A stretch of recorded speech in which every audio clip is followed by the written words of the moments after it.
Vérissure, le numéro 1 des alarmes en France. Rendez-vous sur vérissure.fr pour votre demande de devis gratuit. Vérissure présente.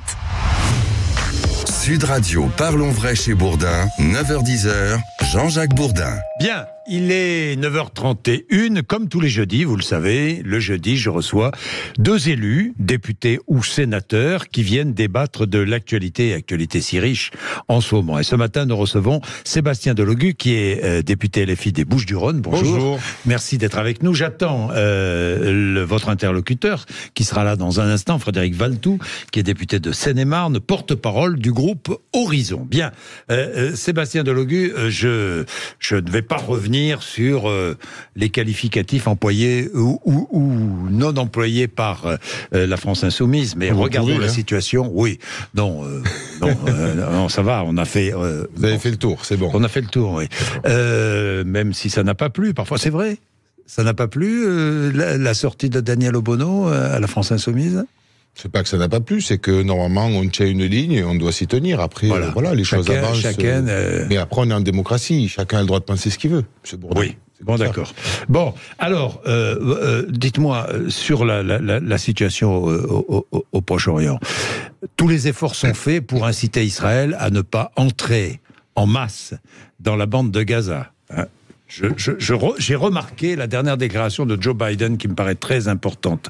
Ne répétez pas les erreurs que nous avons commises, a dit Joe Biden. Et il pensait évidemment à l'Irak. Donc, faites en sorte de régler la question sans faire trop de morts. C'est ce qu'ont dit les États-Unis. Vous prenez un cessez-le-feu, mais un cessez-le-feu avec qui et comment ? Vous demandez un cessez-le-feu, mais qui ? Avec qui le cessez-le-feu ? Entre les deux États, entre la Palestine il n'y a pas un État. Et l'Israël. Justement, créons-le puisque le président de la République appelle à créer un État, créons-le, appelons un cessez-le-feu pour qu'ils puissent discuter entre eux. Il faut arrêter ça. Si des tanks rentrent à Gaza, ça veut dire qu'il va y avoir encore un massacre, qu'il va y avoir encore, et même au-delà. S'ils arrivent et ils ciblent, ils tirent, est-ce qu'il n'y a pas des otages derrière ces immeubles ou dans ces immeubles ? La priorité, ce sont les otages. C'est ce qu'a dit Emmanuel Macron. Donc là, c'est qu'ils les abandonnent en quelque sorte si jamais ils font rentrer des tanks dans Gaza. C'est une manière d'abandonner les otages. Et ça va être encore un massacre. Et c'est encore des civils qui vont prendre le plein tarif. Beaucoup disent des pauses, des trêves, des fenêtres humanitaires. Les mots sont différents, sont absolument indispensables, c'est évident. Mais le cessez-le-feu, encore une fois, qui va décider d'un cessez-le-feu ? Qui ? Israël ? Mais il devrait... Le Hamas ? Non, mais il devrait déjà faire un cessez-le-feu pour qu'au moins...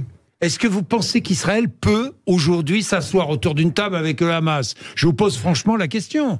Monsieur, mais qui a financé le Hamas toutes ces années ? C'est pas Israël ? C'est pas Netanyahou qui est allé devant ses députés et qui a dit qu'il fallait justement continuer à faire vivre le Hamas et qu'il fallait le financer ? C'est bien lui qui est allé le faire ça devant ses députés. financement du Hamas, c'est pas Israël. Mais il y a le Qatar aussi. Il y a le Qatar aussi. Mais il y a la Turquie, c'est... Bien enfin sûr. bon. Mais mettre tous ces peuples-là autour de la table, puisque c'est eux qui les financent. Donc ils ont peut-être une parole parce que c'est directe. bien beau de dire il faut un cessez-le-feu, il faut un cessez-le-feu. Oui, mais c'est bien beau, mais dans la pratique, Frédéric Valletoux, bonjour. Bonjour. Oui, qu'est-ce que vous en pensez ? Un cessez-le-feu, c'est bien beau de le dire, mais avec qui, comment ? Est-ce qu'Israël peut, après ce qui s'est passé le 7 octobre, Sébastien Delogu, est-ce qu'Israël peut négocier, discuter avec le Hamas ? Est-ce que ça vous paraît possible ? Mais c'est au-delà que ça me paraît possible, ça me paraît primordial. Pour les civils, je parle. Après, bien évidemment, ce qui s'est passé le 7 octobre, c'est quelque chose de terrifiant.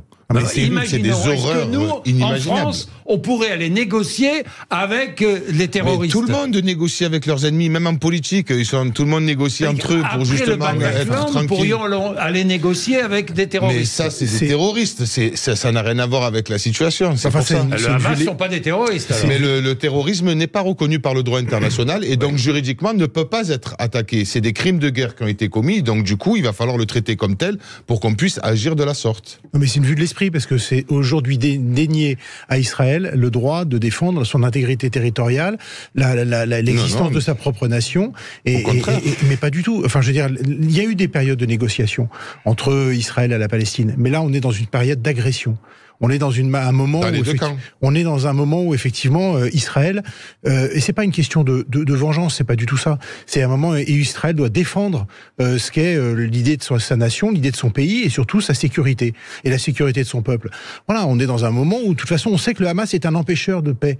C'est un empêcheur de paix, c'est un mouvement terroriste empêcheur de paix. Discuter avec les autorités de l'OLP, de la Palestine, pardon, discuter avec les autorités de la Palestine, c'est pas discuter avec le Hamas. Le Hamas, c'est un mouvement terroriste. Le Hamas veut la destruction d'Israël. C'est-à-dire que vous installez autour d'une table avec ceux qui veulent vous détruire. C'est ce que vous proposez. Monsieur Bourdin. Oui. Qui a financé le Hamas ces dernières années? Mais ça tu veut sois rien dire. clair quand même. Non, mais qui a si financé? c'est le gouvernement de Netanyahou qui le finance, ça veut dire qu'ils sont en capacité de se mettre autour de la table pour discuter. Attendez. On est bien d'accord sur cette situation quand même. D'abord, le financement du Hamas par le gouvernement israélien, j'attends les preuves. D'une part. C'est lui qui l'a dit devant les députés, c'est pas moi, c'est monsieur Netanyahou qui l'a dit devant la Cour des députés. Deuxièmement, que Netanyahou, et attendez, je n'absous pas Netanyahou, que Netanyahou ait eu dans l'idée qu'il valait mieux effectivement renforcer le Hamas pour affaiblir l'autorité palestinienne, je suis certain qu'il a pensé cela. Oui. Néanmoins, aujourd'hui, la situation a changé. Il y a eu le 7 octobre. Est-ce que le Hamas veut la destruction d'Israël et éradiquer tous les Juifs ? Monsieur, depuis 1900... C'est la charte du Hamas. Mais oui, il n'y a pas de problème. Est-ce que vous iriez vous asseoir avec quelqu'un qui veut vous assassiner? Je vous pose la question. C'est un conflit très compliqué au Proche-Orient. Depuis 1967, Israël est gangréné par le fait de coloniser la Palestine. Et depuis ces années-là, il y a des agressions sans cesse. Les plus gros perdants sont les civils palestiniens. D'accord? Quand on regarde au nombre de blessés et de morts depuis cette date-là. Donc, à un moment donné, moi je regarde ce qui est fait aujourd'hui. Il y a eu une agression terrifiante, des actes qui sont des crimes de guerre qui ont été effectués par le Hamas. Le Hamas a été financé par le pouvoir israélien. Maintenant, qui se mettent autour de la table et qu'on appelle un cessez-le-feu. C'est tout ce que le Hamas, c'est un cancer dans cette région. C'est un cancer. Les cancers, on les traite. Je n'en doute pas. Vous avez peut-être raison sur cela. Donc les cancers, je veux dire, on les traite et on les réduit à néant avant d'imaginer l'avenir. Il y a des autorités palestiniennes qui existent. Il y a des autorités palestiniennes. Non, pas les civils, on discute avec les autorités. Pourquoi le président de la République, quand il est allé hier et avant-hier dans la région, il est allé voir l'autorité palestinienne. Donc il y a une autorité palestinienne qui n'est pas le Hamas. Le Hamas, c'est un cancer qu'il faut réduire à zéro. Point final. À partir de là... Mais qui vous dit le contraire, monsieur? Non, mais donc... Moi, je vous parle juste des civils. On essaie de mettre autour de la table l'autorité palestinienne et Israël. Exactement. On peut déjà... Je crois que le président a été très clair. Il a dit qu'effectivement, il y avait un droit absolu d'Israël à protéger sa population, de son intégrité territoriale et les droits qui sont les siens. Point. Deuxièmement, il a parlé d'une coalition internationale, on y reviendra peut-être. Et troisièmement, il a dit mais effectivement... avec qui, la coalition internationale? On y reviendra peut-être. Et il a dit par ailleurs qu'il fallait reconnaître effectivement à Israël le droit de porter aussi ses droits. Et c'est toujours... la France n'a jamais changé de position. C'est la position de deux États qui sont susceptibles de coexister. Maintenant, effectivement, c'est une écriture, c'est une histoire qui est compliquée à écrire, on le sait. Mais ça passe par une discussion avec Israël qui n'est pas une discussion avec le Hamas. Le Hamas n'est pas la Palestine, ne représente pas les Palestiniens. Le Hamas, c'est une cause qui veut de toute façon éradiquer les Juifs du territoire de cette région. Donc c'est des gens qu'il faut au contraire réduire à néant. Donc vous allez vouloir parler... Vous avez vu ce qu'ils ont fait? Ce sont des monstres. Vous allez parler aux autorités palestiniennes sous une pluie de bombes dans une prison à ciel ouvert. S'il n'y a pas de cessez-le-feu, vous ne pouvez pas négocier avec les autorités palestiniennes. Donc il faut arrêter tout ça. La base du problème est donc du coup d'appeler un cessez-le-feu. La clarté du débat politique en France serait déjà été que toutes les formations politiques disent le Hamas est un mouvement terroriste. Mais comment vous allez juridiquement... On ne tergiverse pas. Ne serait-ce que sur reconnaissance. Attendez, vous vous réfugiez derrière des arguments juridiques. Non, je ne suis pas d'accord. Non, je ne suis pas d'accord. Alors, je suis un homme de... Lorsque je pose la question à Daniel Obono sur est-ce que le Hamas est un mouvement de résistance... Moi, monsieur, vous me dites quoi? Je vous explique une chose, c'est clair. Je défends l'état de droit. Mais je vous pose la question. Donc je me fie au droit international. Je me fie au droit international.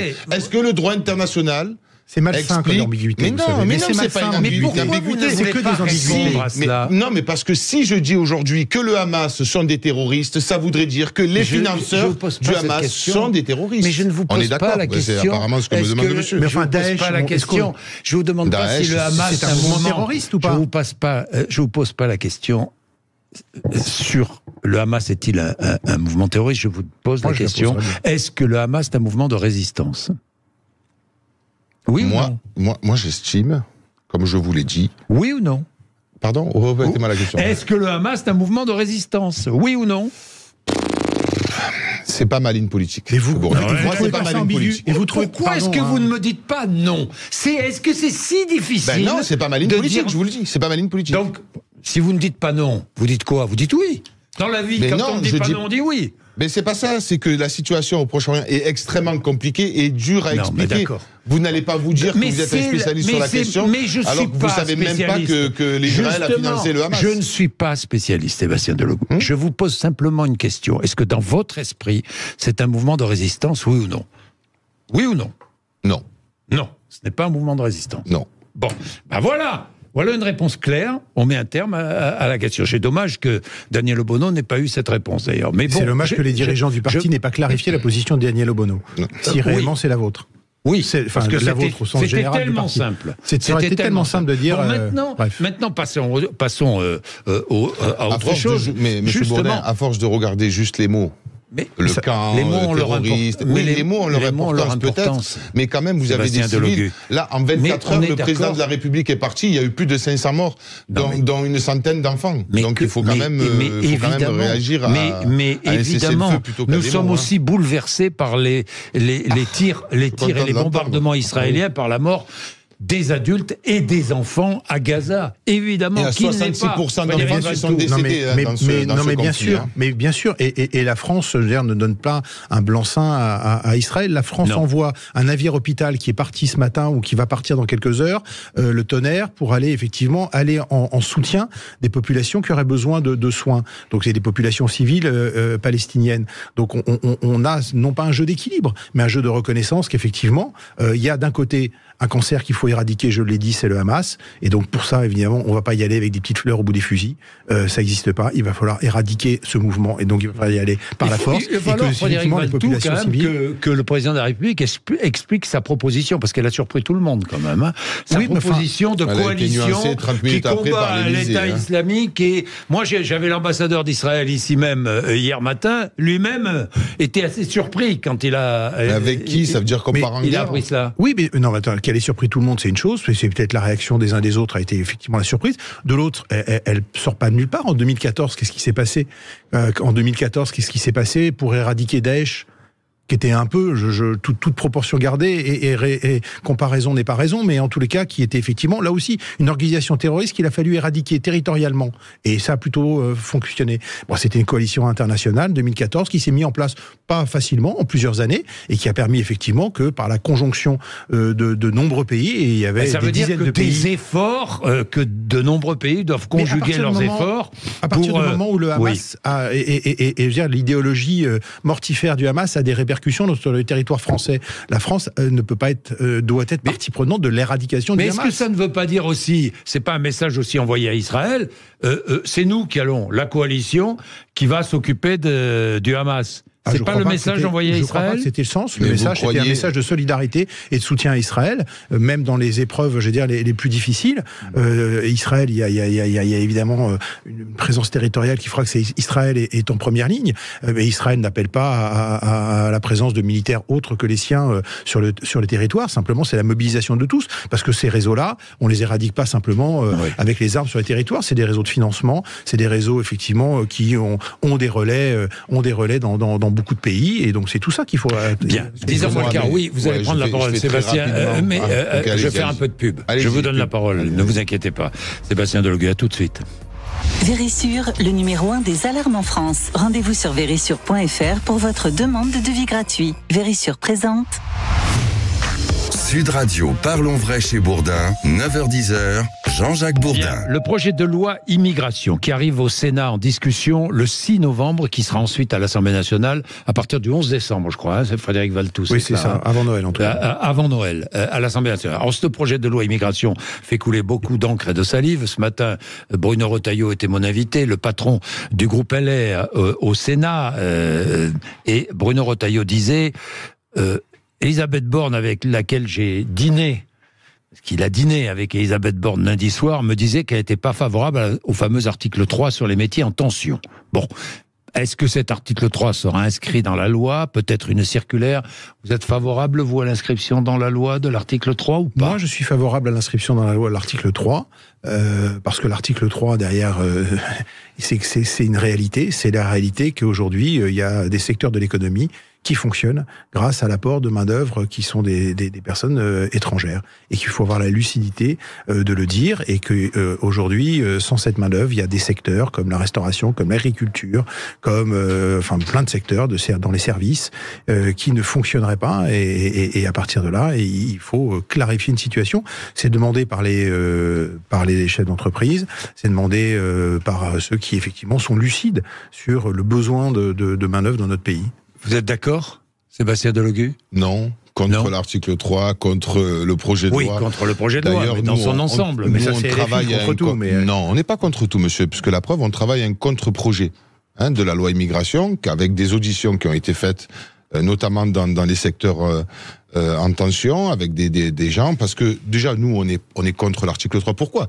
Ils disent ils vont réguler les sans-papiers dans les métiers sous tension. D'accord, l'année prochaine, quand ils ne sont pas sous tension, qu'est-ce que vous faites des gens qui se sont intégrés dans notre société? Donc, vous les refaites partir?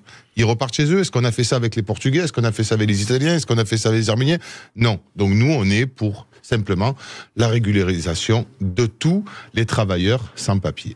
Que ça soit clair et net, comme ça au moins les gens ils peuvent s'insérer dans la société. De tous ceux qui sont en France et de tous ceux qui arrivent en France.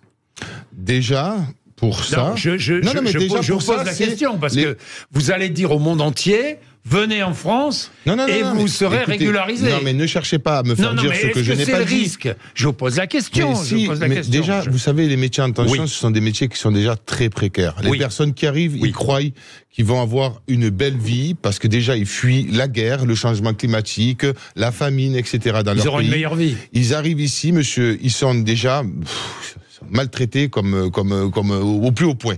Donc du coup, nous déjà, on est pour leur garantir justement une vie assez paisible. C'est-à-dire qu'ils vont prendre ces métiers sous tension, ils vont devoir donc du coup amener leurs enfants à l'école, prendre un appartement, etc. Si après l'année qui suit, les métiers sont plus sous tension, on va leur dire quoi? De partir. Donc nous, on est pour la régularisation de tous les travailleurs sans papier, pour qu'ils puissent justement continuer à vivre dans le système social français que nous vivons.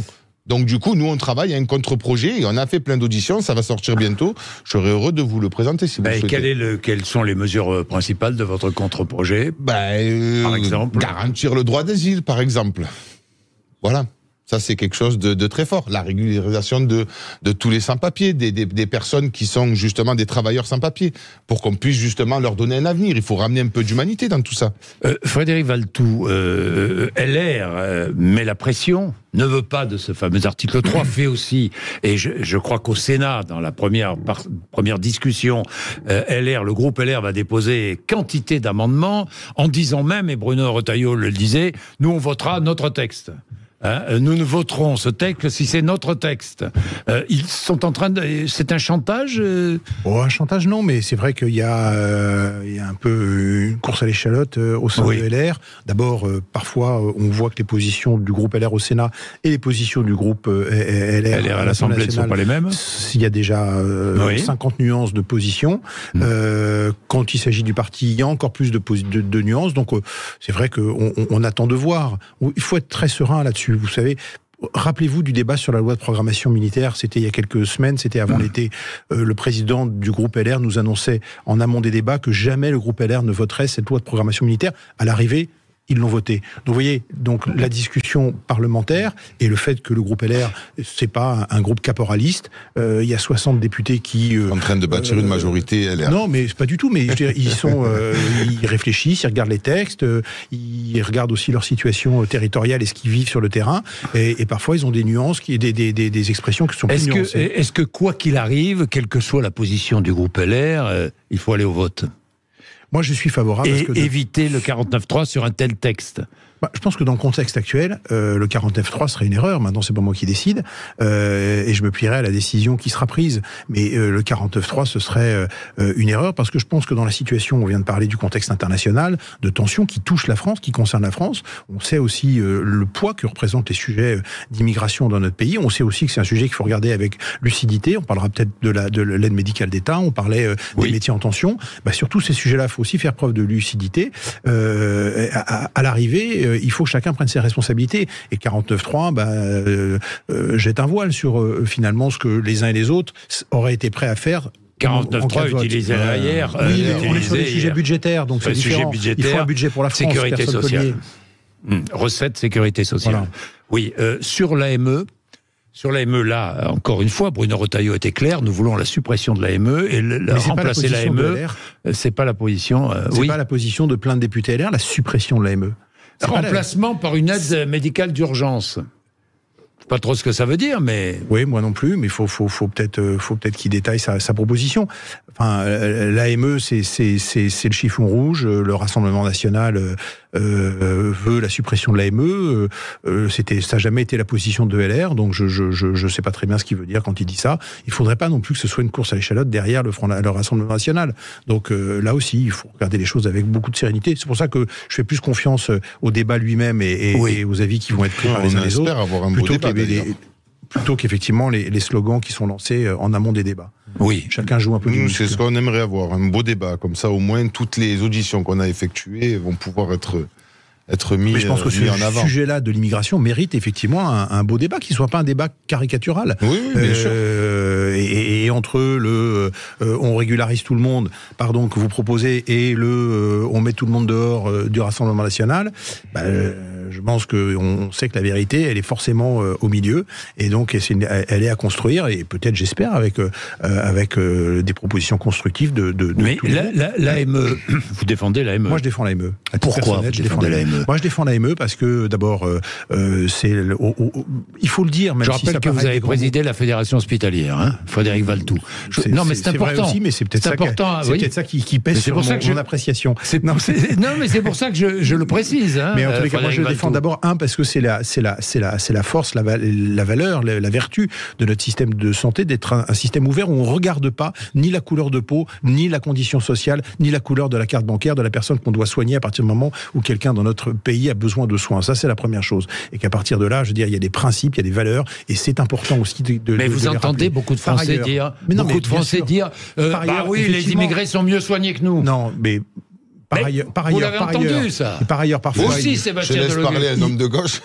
Non, mais parfois, par ailleurs, il y a aussi des personnes qui nécessitent d'être prises en charge parce que ils arrivent avec, des pathologies qui sont moins connues dans notre pays, des maladies qu'il faut traiter tout de suite avant qu'elles soient facteurs d'épidémie éventuelle ou foyer d'épidémie, et que donc ça aussi, c'est à prendre en compte. Après, est-ce qu'il faut regarder le détail du panier de soins? On me dit, dans les paniers de soins, on peut soigner les oreilles décollées. Quand on regarde la réalité, s'il y a 10 interventions par an sur les oreilles décollées, c'est le maximum. Et ce qu'on appelle les oreilles décollées, c'est en général plutôt des oreilles déchiquetées que décollées. Donc là aussi, vous avez derrière les mots, il faut regarder la réalité des choses. C'est vrai que il faut faire attention à ce que ça ne soit pas un budget qui explose. C'est plus d'1 milliard aujourd'hui. C'était moins il y a quelques années. Donc il faut peut-être regarder ce qu'il y a exactement. Mais il ne faut surtout pas, parce que c'est un marqueur fort de ce qu'est l'ADN de notre système de soins. Il ne faut surtout pas balancer comme ça qu'on va supprimer l'AME. Merci à tous les deux d'être venus nous voir, Sébastien Delogu et Frédéric Valtou. Tout de suite, après les infos, Sud Radio Média, Christine Bouillot et Gilles Gansman reçoivent Christophe Gascard, qui est journaliste et grand reporter. Sud Radio, parlons vrai chez Bourdin, 9h-10h, Jean-Jacques Bourdin. Avec Vérissure, le numéro 1 des alarmes en France. Rendez-vous sur vérissure.fr pour votre demande de devis gratuit.